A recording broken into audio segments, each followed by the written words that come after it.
Wait, did T.I. just say something about Kendrick that's gonna break the internet? Hold up. This changes everything we thought we knew about hip-hop's greatest debate.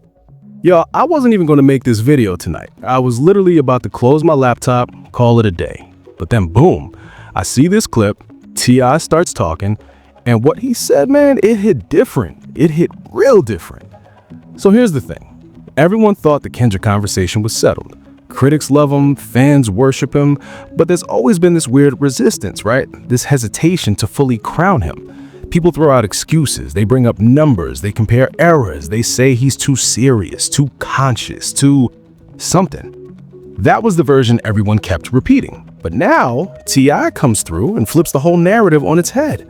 Because he didn't just call Kendrick great, he didn't just say he's talented, he called him something most people are terrified to say out loud. He called Kendrick the most successful revolutionary rapper alive. And that word, revolutionary, that's when everything clicked. Now pause for a second. Think about that word, revolutionary. Not just good, not just talented, not just successful, revolutionary. T.I. breaks it down like this. He says, most conscious rappers, most artists who actually say something meaningful, they struggle. They don't get the commercial love. Critics might praise him, real fans might worship him, but the mainstream America, mainstream music, they get left behind. And that's when T.I. drops the bomb. Kendrick Lamar is the outlier, the anomaly, the one who broke every single rule and still won the game. Think about it. This man just came off the highest grossing rap tour of all time. And get this, he's done it twice. Not once, twice. He's about to surpass Jay-Z. Let me repeat that, Jay-Z for most Grammy wins by a rapper in history. He won a Pulitzer Prize, the first rapper ever to win a Pulitzer Prize for music. And the craziest part, he did it without selling out. No gimmicks, no chasing trends, no watering down his message to fit the radio format. Swimming Pools was a club banger that was actually about alcoholism and addiction. People were turning up to a song about substance abuse without even realizing it. Humble dominated the charts while challenging ego and materialism. It was everywhere, on every playlist, in every club, while telling people to sit down and be humble. All Right became a protest anthem while still being played at every party. It became the soundtrack to a movement. Online detectives have been breaking this down frame by frame. Fans turned into full-blown analysts. They're comparing Kendrick's trajectory to every conscious rapper who came before him. They're studying chart positions, streaming numbers, award wins, cultural impact. And folks online swear they've never seen anything like this. Not at this scale, not with this level of mainstream penetration, while keeping the message intact. TMZ even reported that Kendrick's tour numbers rival pop superstars. We're talking Beyonce territory, Taylor Swift numbers, but he's doing it as a conscious rapper. Let that sink in. Now let's get into the motive, because this is where everything starts clicking. Why does T.I. feel the need to say this now? Why is this conversation even happening? Because there's been this quiet resistance in hip-hop. This unspoken rule that if you're too conscious, too deep, too revolutionary, you can't win commercially. The industry has conditioned us to believe you have to choose. Think about it.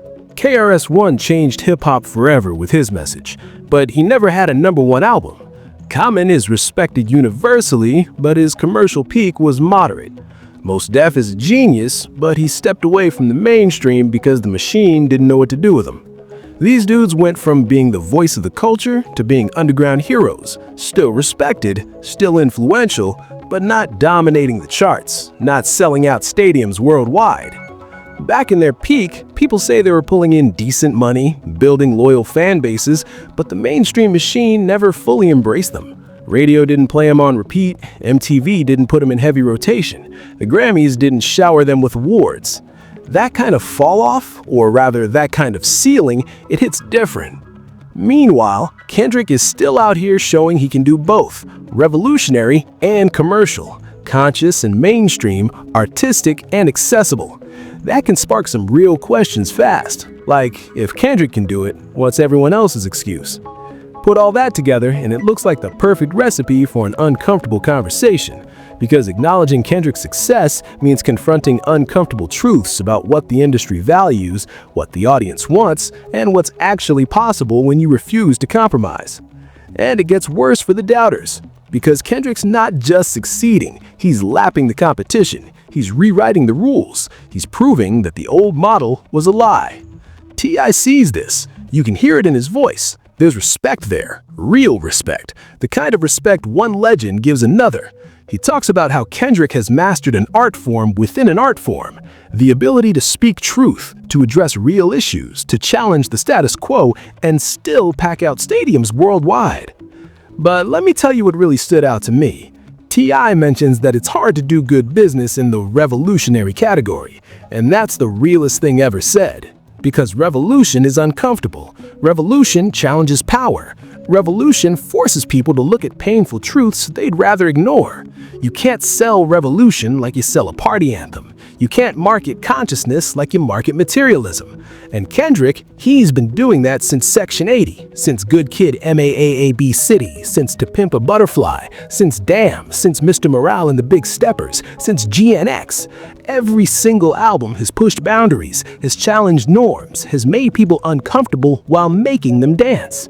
But here's the part that really hits different. The one who gets caught up in the middle of all this conversation is the audience. Us, the fans, the culture. We're the ones who have to decide what we value. We're the ones who have to choose between empty entertainment and meaningful art. We're the ones who determine what gets elevated and what gets ignored. And Kendrick's success proves something beautiful. It proves that we're smarter than the industry gives us credit for. We want substance. We want meaning. We want art that makes us think, feel, and grow. The leaked footage of Kendrick's performances shows something powerful. You can see people crying. You can see people singing every word to songs about trauma, about pain, about growth.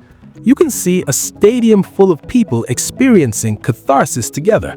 That's not just entertainment. That's healing. That's community. That's revolution. I've read stories of people who said Kendrick's music saved their lives.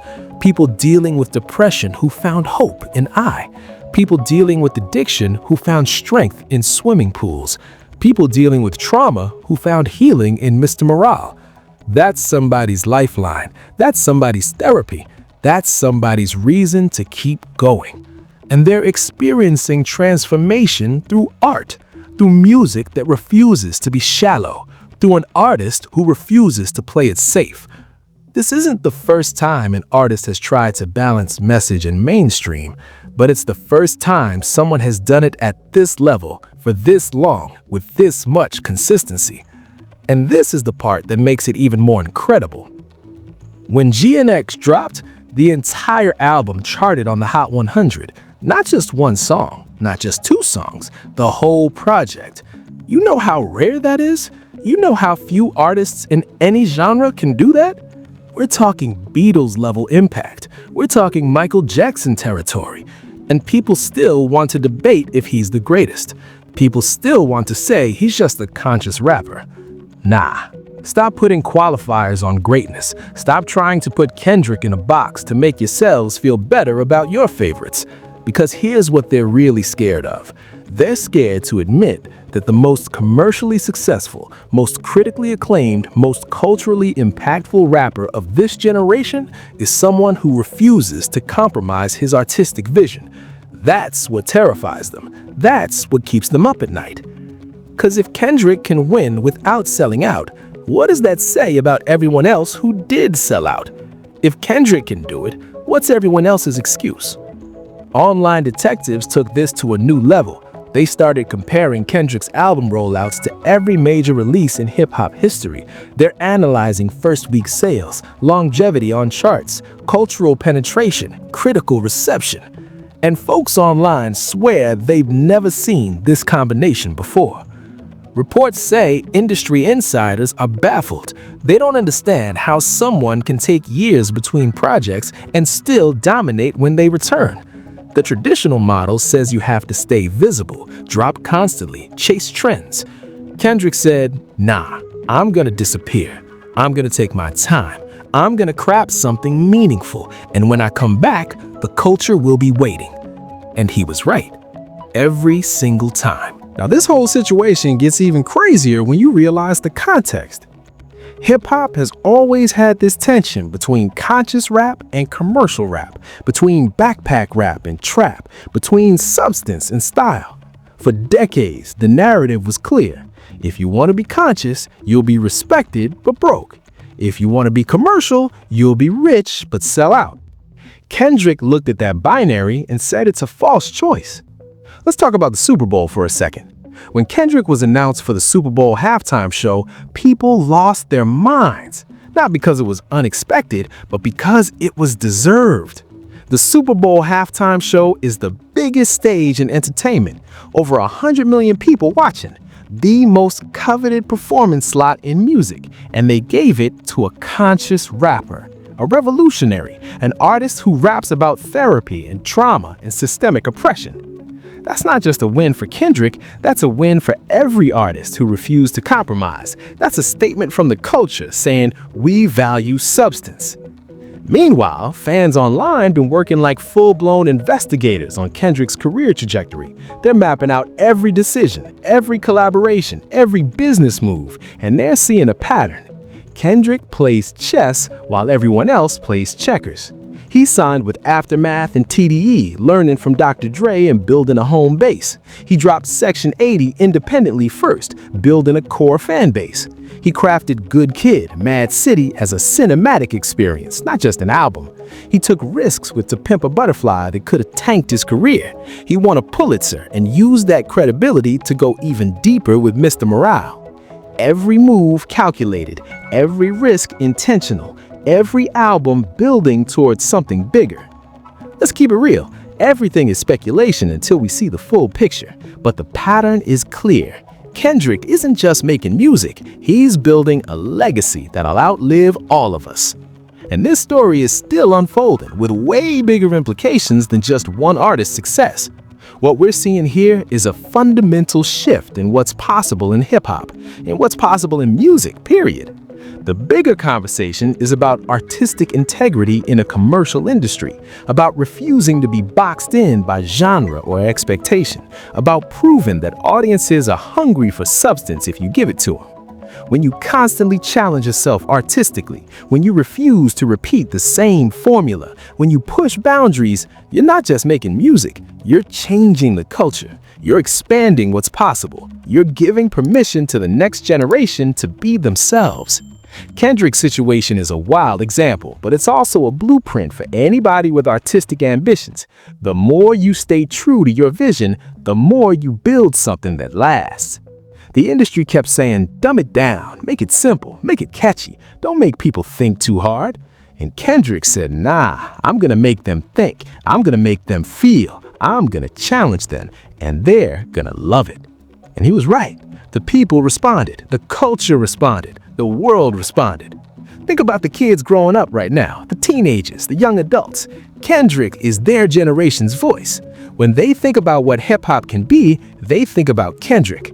When they think about what success looks like without compromise, they think about Kendrick.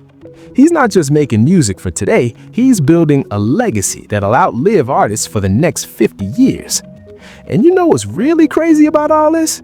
Kendrick been relevant for 15 years. 15 years of consistent excellence. 15 years of pushing boundaries. 15 years of commercial and critical success.